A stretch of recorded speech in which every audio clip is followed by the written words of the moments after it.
Antes de eu começar a palavra, eu gostaria de saber, quero que você seja muito verdadeiro, quantos aqui dos irmãos já leram a Bíblia toda uma vez? Levante a mão assim para eu ver. Isso, levanta lá no alto assim. Agora, você dá uma olhadinha, tanto você que levantou quanto quem não levantou. Dá uma olhadinha para geral aí, olha. Agora, baixem a mão e vamos conversar um pouco sobre isso. Menos de 30% das pessoas que estão aqui leram a Bíblia toda uma vez.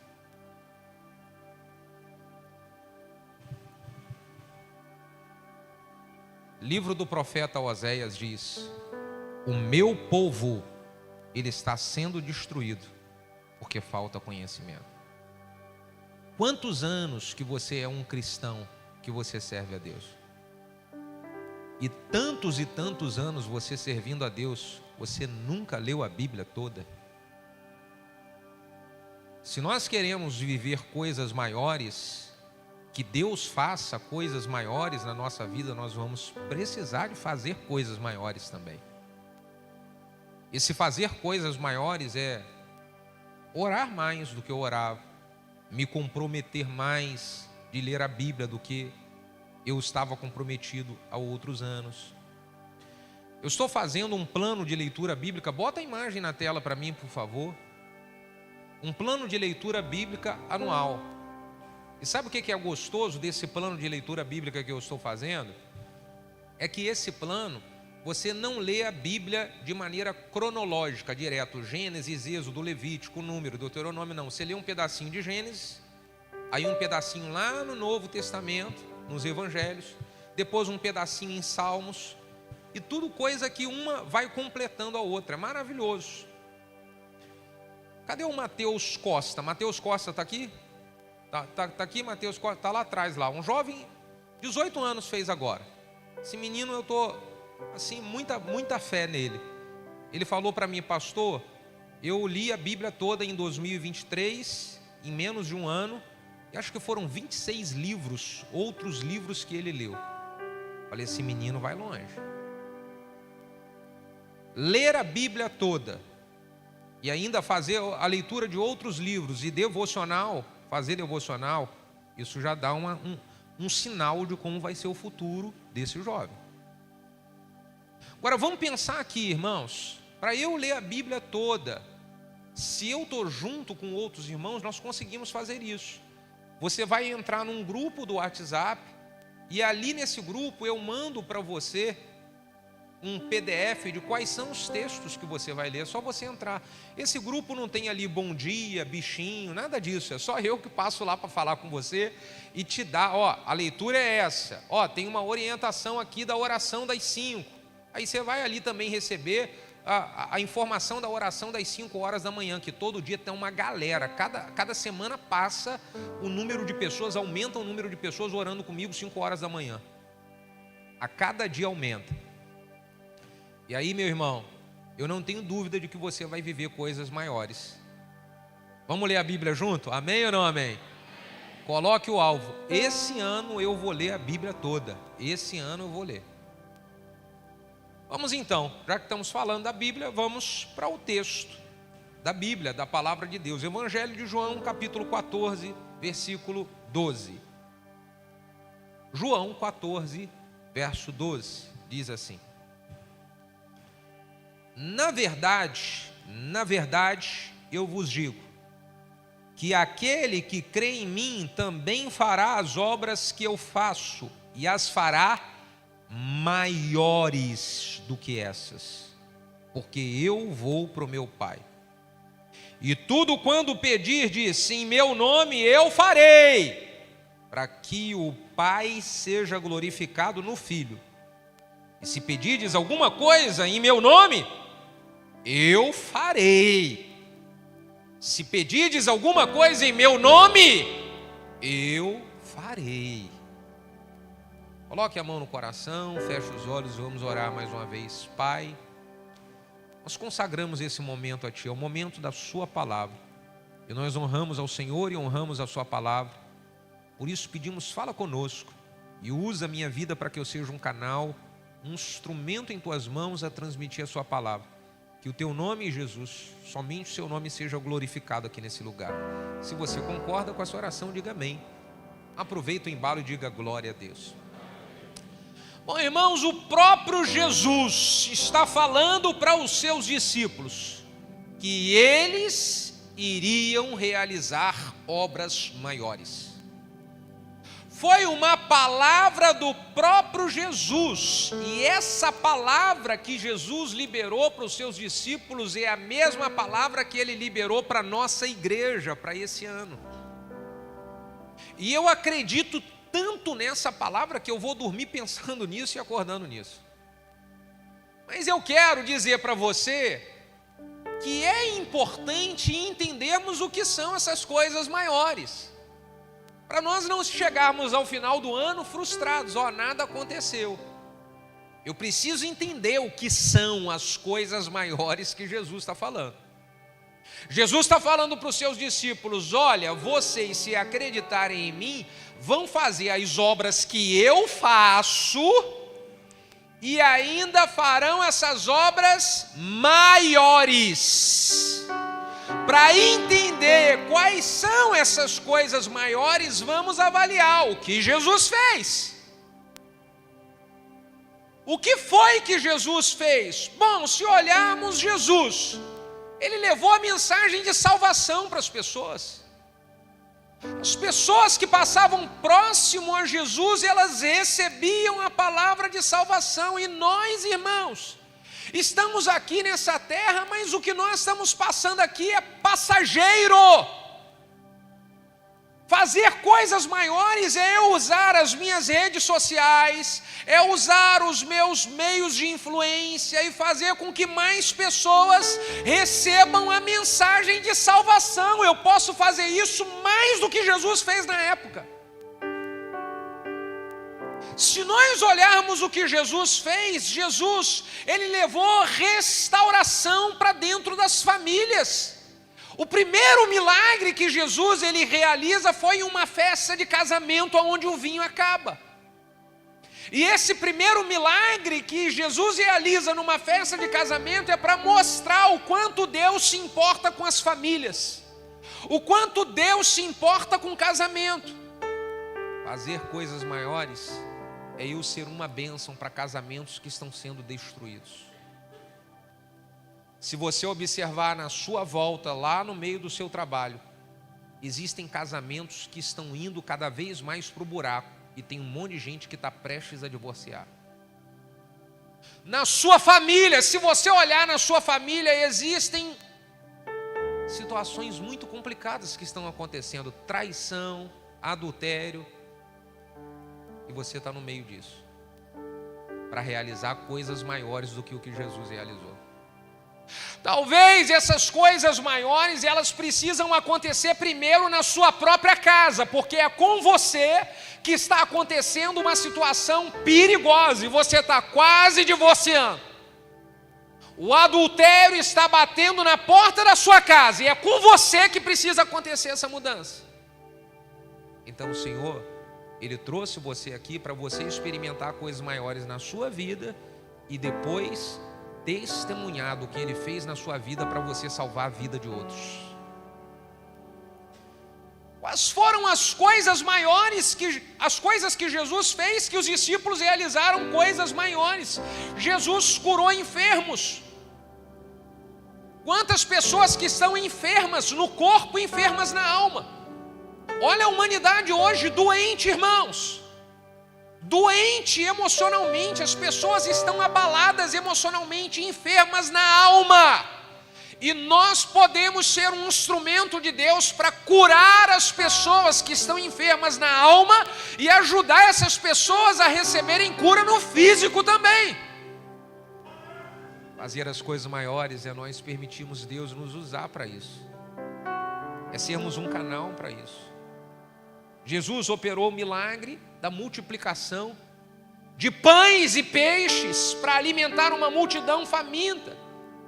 Então, se Jesus consegue multiplicar pães e peixes para alimentar uma multidão faminta, eu posso ser um instrumento de Deus para Ele multiplicar as minhas finanças, multiplicar os recursos que Ele tem confiado nas minhas mãos, para eu ser uma bênção para alimentar famílias, para eu ser uma bênção para o reino de Deus avançar e expandir. Você quer receber dinheiro e riqueza nas suas mãos da parte de Deus para fazer o que com isso? Fazer coisas maiores, eu multiplicar o que Deus tem colocado nas minhas mãos para saciar a fome dos famintos. Isso é realizar coisas maiores. Jesus realizou coisas maiores formando os 12 discípulos, influenciando pessoas para que essas pessoas vivessem uma vida plena, uma vida com abundância, gente. Nós precisamos ser agentes de influência onde nós estamos, para que as pessoas vivam uma vida plena. Agentes de influência no nosso local de trabalho, agentes de influência na faculdade, agentes de influência no meio da escola, para que as pessoas possam conhecer Deus e viver uma vida plena, ter a verdadeira paz e a verdadeira felicidade que só Deus pode proporcionar para alguém. Aí isso é realizar coisas maiores. Porque talvez você trabalha num local onde as pessoas estão sendo cada vez mais massacradas e destruídas, mas você não influencia naquele local. Você, ao invés de ser luz no meio das trevas, você está ficando trevas no meio das trevas. Ao invés de você ser um agente de influência lá na sua escola, no meio daquela garotada toda perdida, eles estão influenciando você para você ficar perdido igual a eles. Ao invés de você ser um agente de influência no meio do seu local de trabalho, onde as pessoas estão cada vez mais se afundando para o buraco, você está sendo influenciado por eles e indo para o buraco junto com eles. Fazer coisas maiores é eu exercer influência para ajudar as pessoas. Foi isso que Jesus fez. E foi isso que os seus discípulos fizeram. Agora, algumas pessoas não conseguem, em hipótese nenhuma, viver coisas maiores, nem nisso que eu falei, e nem na sua vida. Elas não conseguem receber coisas maiores para si mesmo e nem conseguem levar coisas maiores para a vida dos outros. E por quê? Aí eu estive avaliando 3 porquês disso. São pessoas que estão na igreja, elas conhecem a Deus, mas estão há anos paradas no mesmo lugar. Elas buscam, elas pedem, mas não recebem. E por que isso? Mais um ano, coisas maiores. Será que vai acontecer? Se você cometer esses erros, continuar cometendo esses erros que eu vou te passar aqui, vai ser mais um ano repetindo a mesma história. Quais são os erros? Primeiro, ter uma mentalidade distorcida sobre como Deus age. Jesus ensinou para os seus discípulos em Mateus capítulo 6, versículo de número 33, buscai em primeiro lugar o reino de Deus e a sua justiça, e todas as demais coisas vos serão acrescentadas. Buscai em primeiro lugar o reino de Deus e a sua justiça, e todas as demais coisas vos serão acrescentadas. Buscai em primeiro lugar o reino de Deus e a sua justiça, e todas as demais coisas vos serão acrescentadas. É em primeiro lugar o reino de Deus. Mas a mentalidade distorcida, ela pensa da seguinte forma: em primeiro lugar, meu trabalho. Em primeiro lugar, ganhar dinheiro. Em primeiro lugar, eu prosperar. Em primeiro lugar, eu me divertir. Em primeiro lugar, distorcemos. E quando nós distorcemos, não experimentamos coisas maiores. Eu preciso valorizar o que é mais importante primeiro. Vamos dizer assim, o que é mais importante primeiro. Há um tempo atrás eu ouvi a história de uma mulher que ela estava no meio de uma floresta perdida e ela estava com uma criança de colo. E ela começa a fazer uma oração desesperada porque ela estava perdida e ela não tinha sustento para si, não tinha sustento para o seu filho, ela não tinha alimento, com fome.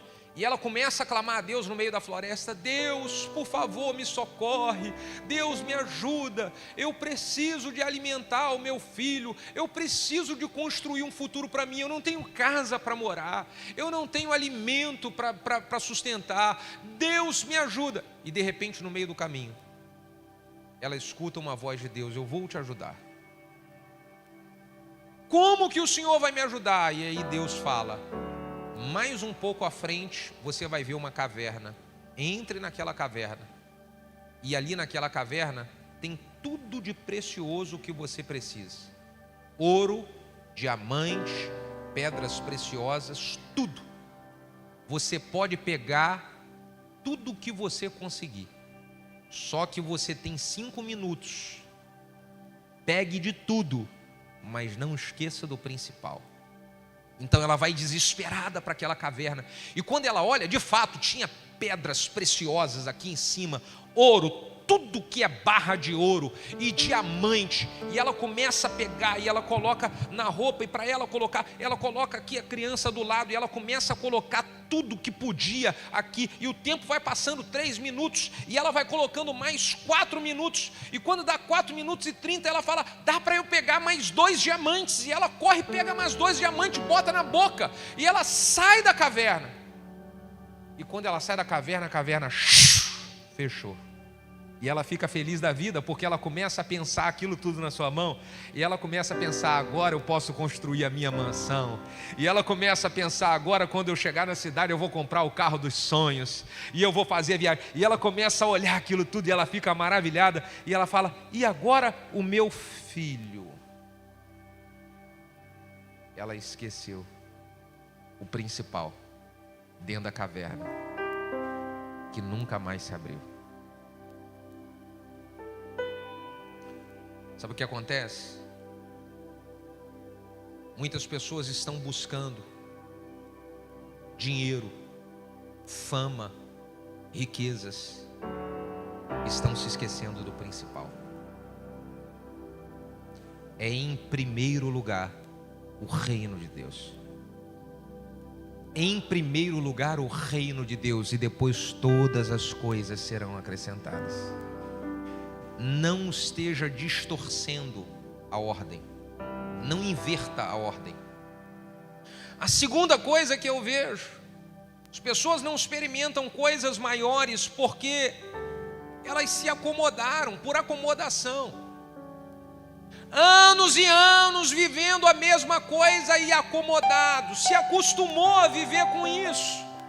Não vive melhora, não vive coisas maiores porque achou que está tranquilo. Como assim? Você aguenta viver mais quantos anos dessa forma? Você se acomodou com esse casamento assim falido. Você se acomodou com essa vida medíocre. Você se acomodou com uma vida espiritual mais ou menos. Como pode você se acomodar dessa forma? Em João capítulo 5 conta a história do paralítico de Betesda. Aquele homem, ele ficou 38 anos naquela condição. Por quê? Acomodação. Você está acomodado, irmão?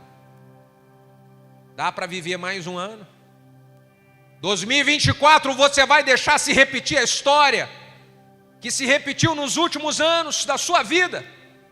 Uma melhoradinha e uma pioradinha, mais ou menos, e sempre assim. O paralítico de Betesda, ele viveu a acomodação e ficava justificando a sua acomodação, colocando a culpa nos outros. Jesus aparece para tirar ele daquela vida cômoda e pergunta: você quer receber hoje a cura? E ele faz o que ele costumava fazer: ninguém me ajuda. O problema são as pessoas. Quando você vai parar de colocar a culpa nas pessoas por uma acomodação que é sua? Você quem acomodou. Você que decidiu viver dessa maneira e fica justificando a sua vida acomodada, colocando culpa nos outros. Está na hora de parar com isso, irmão. Está na hora de parar com isso. Porque viver coisas maiores tem que ter uma decisão. A decisão é: eu vou romper com esse negócio. Eu não vou viver mais um ano dessa maneira. Dá uma respirada fundo. Faz um carinho no seu vizinho para aliviar ele. Fala: eu estou amando você ouvir essas coisas aqui. Fala para ele, vai. E a terceira coisa: as pessoas não vivem coisas maiores porque elas têm uma mentalidade medíocre, uma mentalidade mediana. Existiam muitos seguidores de Jesus naquela época, mas só os 12 discípulos experimentaram coisas maiores, porque eles decidiram sair da média. Você quer viver coisas maiores? Sai da média, irmão. A mediocridade é a vida de pessoas que estão na média. Sabe o que são as pessoas que estão na média? Todo mundo faz. Todo mundo faz assim, por que eu não vou fazer? Pois é, se você quer experimentar coisas maiores, sai do nível do todo mundo, vai para cima da média. Para cima da média, faz a mais, faz além, dê a mais, sai da média, irmão. Sai da mediocridade. Aí você vai experimentar coisas maiores. Agora, quando eu me acomodo com a média e falo assim, igual eu dei a ilustração há um tempo, passei raspando, mas passei, aleluia. Passei, está na média. Passe gabaritando a prova. É isso que Deus quer para mim e para você. É gabaritar a prova. É você sair da média e entrar no nível superior do negócio. Aleluia! É isso que a gente vai viver nesse ano 2024. Eu quero ver vocês todos saindo da média nas mais diversas áreas da vida nesse ano de 2024. Coisas maiores em todas as áreas. Coisas maiores no seu relacionamento com Deus. Pode aplaudir, sim. É coisas maiores lá no seu trabalho. É coisas maiores no estudo. É coisas maiores na gestão das suas finanças. É coisas maiores na gestão da sua empresa. É sair da média, irmão. Aleluia. Sair da média. E se eu quero sair da média mesmo e viver tudo isso que os discípulos viveram, tudo isso que Jesus falou de que nós iríamos viver? Primeira coisa é acreditar na palavra que Jesus liberou sobre nós. Jesus liberou uma palavra sobre os seus discípulos dizendo: se vocês acreditarem em mim, vocês vão experimentar coisas maiores. Então acredite naquilo que Deus tem falado a nosso respeito, irmão. Acredite nas palavras que têm sido liberadas para a sua vida desse altar. Se aqui foi liberado uma palavra de que esse ano você vai sair do aluguel, recebe e diga: esse ano eu vou sair do aluguel para na minha casa ter uma célula. Lá na minha casa vai ter uma célula e vai ser uma célula na minha casa própria e não alugada. Eu recebo isso. Se aqui liberou uma palavra que você vai abrir o seu próprio negócio, você vai dizer: eu recebo, vou abrir o meu próprio negócio, vou empregar mais 3 pessoas e falar de Jesus para todo mundo que entrar naquele lugar. Recebe essa palavra aqui, irmão. Recebe a palavra que você vai ser um canal e um instrumento de Deus por onde você andar, porque Jesus vai ser glorificado com todo o testemunho que você vai contar de coisas que Ele vai realizar na sua vida, irmão. Então toma posse disso, creia nisso.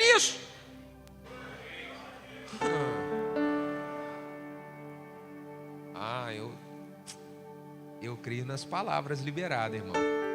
Elas tomam vida aqui em mim, Caio. Aleluia. Você está preparado, Caio, para viver coisas maiores?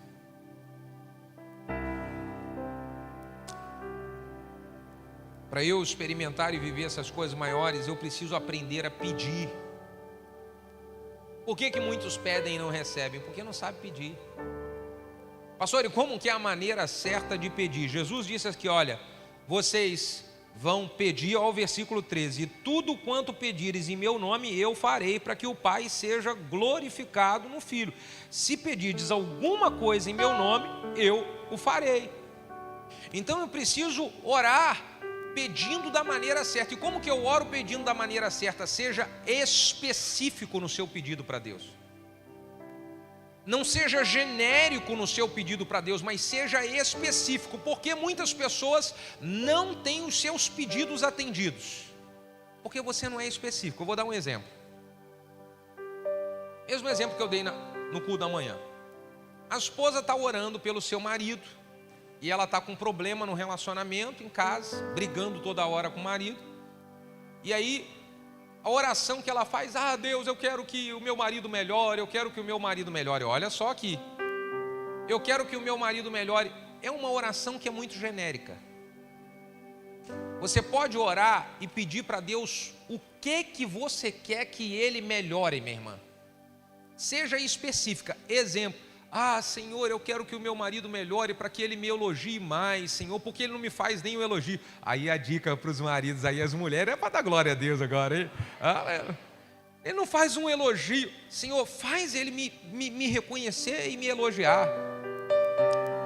E aí você começa a pedir de maneira específica, e Deus vai trabalhando isso.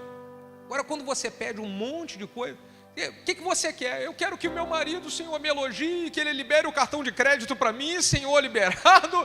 Eu quero que ele corta a grama, ele faz comida, ele cuida dos meninos. Eu quero isso tudo, Senhor. Deus fala: o dia que você chegar no céu, seja específico na sua oração. Apresente para Deus de maneira específica o que eu quero. Jesus, por diversas vezes, perguntava para as pessoas: o que você quer? Ah, eu quero tudo de bom. O que é tudo de bom para você? Fale, seja específico. Nas minhas anotações do que eu estou pedindo para Deus para o ano, é tudo específico, bem específico. E eu sei exatamente quando Deus atendeu a minha oração, porque eu sou específico nos meus pedidos. Agora, depois de você ser específico, existem mais 3 orientações que eu quero passar para você.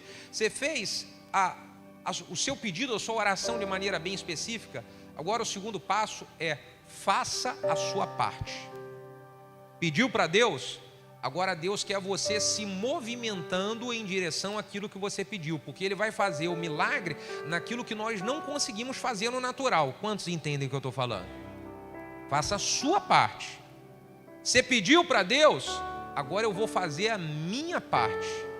E quando você faz a tua parte, Deus fala: agora não dá mais para ele fazer, não dá mais para ela fazer. Deus, Ele entra com mover sobrenatural.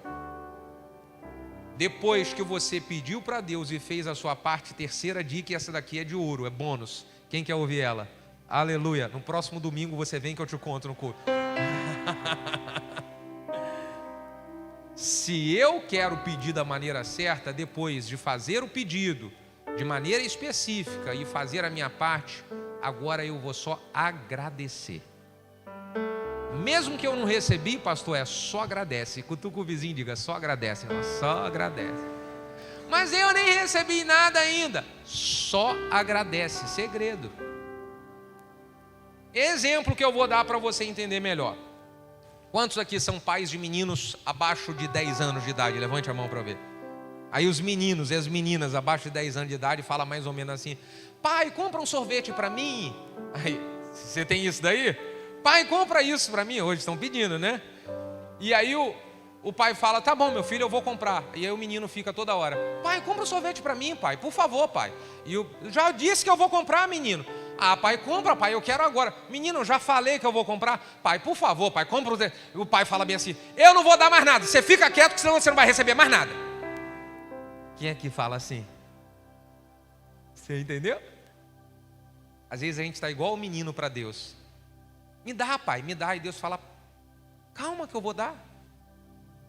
Qual é o segredo? É só agradecer. Então vamos mudar a história do menino. O menino vira para o pai e fala assim: pai, me dá um sorvete?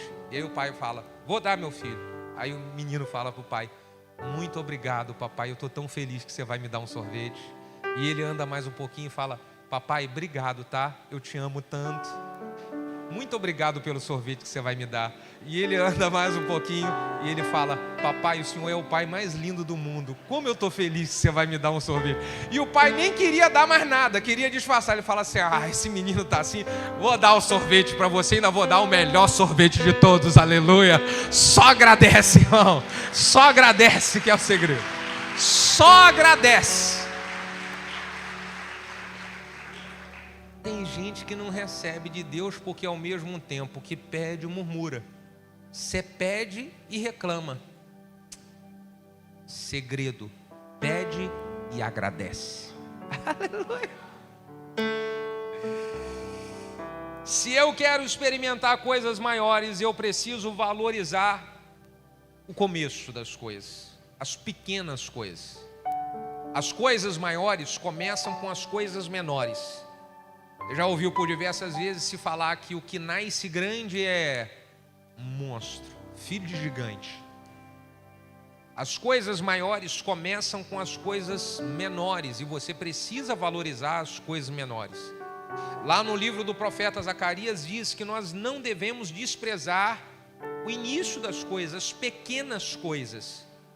Davi se tornou um dos maiores reis de Israel, mas ele cuidava das pequenas coisas, das pequenas ovelhas do pai. Valorize o pequeno, não desmerece nem desonre o pequeno, porque o segredo do grande está em como você vai honrar o pequeno que você faz hoje. É isso que é o segredo. Tudo que eu experimentei de crescimento e de grandeza na minha vida foi porque eu honrei o pequeno. Eu fui estagiário durante 2 anos numa empresa multinacional onde ninguém na área administrativa era efetivado. E sabe o que os meus colegas falavam? Metia o pau, detonava na empresa. Você é isso, você é aquilo. E eu servia cafezinho para os funcionários com maior alegria. Ia pegar assinatura com os diretores com maior alegria. Fazia o meu melhor. Quando nós começamos a igreja aqui, 20 pessoas, eu saía do Fonseca para cá com alegria. E servia com alegria. Durante muitos anos fiquei servindo o meu pastor com alegria. Valorizei o pequeno. Deus me colocou sobre o grande. Segredo, irmão: não despreze o pequeno, porque aí você passa um sinal para Deus: eu estou preparado para o grande, porque eu não vou te desonrar quando vier o grande. Por último, se eu quero experimentar coisas maiores, eu preciso estar decidido a assumir riscos. Assuma riscos. Riscos pelas causas do Senhor. Tem gente que está aqui que assumiu muito risco quando era do mundo. Você era envolvido em coisas perigosas, tráfego, e você trocou tiro. Você era um policial da ativa, subia morro. Você fazia um monte de... correu risco para um montão de coisa aí nesse mundo. Agora hoje, para Deus, você corre qual risco? Qual o risco que você corre para o reino de Deus? Fala para mim. Não vou falar muito não, porque não é conveniente. Não vou entrar nisso aqui não, porque não é legal. Você corria um monte de risco para satisfazer seu ego lá fora, sua vaidade hoje para o reino de Deus. Qual o risco que você corre? Experimentar coisas maiores. Eu vou correr risco pelas causas do Evangelho. Correr risco para o nome do Senhor ser glorificado na minha vida. Eu vou correr risco. Aí eu vou viver coisas maiores. Vamos estar preparados para nesse ano de 2024 correr risco. Risco por quê? Pelas coisas do reino. Pelas coisas do reino. Efésios capítulo 3, versículo de número 20 diz: ora, aquele que é poderoso para fazer infinitamente mais além daquilo que pedimos ou pensamos, segundo o seu poder que em nós opera. Se eu quero viver coisas maiores, eu preciso de ter ousadia para ver o poder de Deus se manifestando através de mim por onde eu andar nesse ano. Ousadia, Ele é poderoso para fazer infinitamente mais além daquilo que pedimos ou pensamos, segundo o seu poder que em nós opera. Há um poder de Deus que está dentro de nós, E nós precisamos de ousadia para ver esse poder se manifestar nas pessoas que nós vamos estar influenciando e se manifestar na nossa própria vida e na nossa própria casa. Se prepare, porque esse ano você vai viver coisas maiores. Se prepare, porque esse ano você vai desfrutar de coisas maiores. Sobre a sua vida você vai experimentar um poder e uma graça de Deus, onde você nunca experimentou em nenhum outro tempo da sua história. Você vai viver e experimentar coisas extraordinariamente maiores. Fique de pé aplaudindo e adorando a Deus e glorificando ao nome de Jesus. Glorificando ao nome de Jesus. Pastor, eu tenho sentido que esse ano vai ser diferente. Eu quero orar só por você que está. Eu tenho sentido que Deus está me chamando para coisas grandiosas esse ano. Deus quer transformar a minha vida. Eu estou sentindo que Deus quer fazer algumas mudanças. E eu estou aberto para isso. Você está aberto e quer viver isso? Sai do seu lugar, vem aqui na frente agora, que eu quero impor as mãos e orar sobre você. Vem para cá agora.